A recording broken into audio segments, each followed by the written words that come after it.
Kuya, bumaba ka dyan! Ano nga bang hinahanap nila?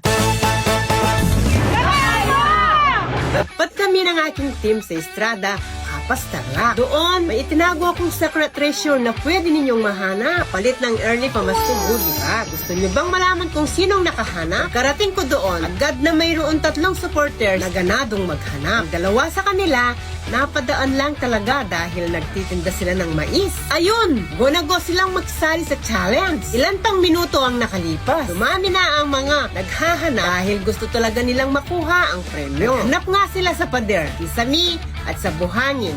Pero hindi talaga nila mahanap. Kakain mo, trivia muna tayo. Alam mo ba, ang original version ng Ang Pasko ay Sumapit ay hindi talaga Tagalog. Galing ito sa kantang Bisayana, kasadyaning Tanaa, na ginawa sa Cebu noong 1933. At saka lang ginawan ng Tagalog version ni Levi Celerio noong 1950s. Sa huli, ang mga taong napadaan lang palang makagwawagi.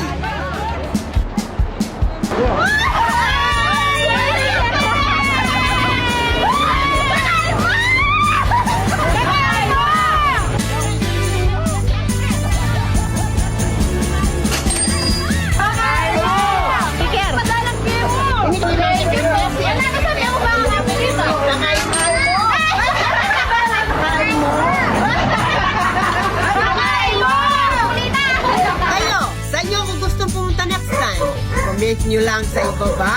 Baka mamaya, madaanan nyo rin ako.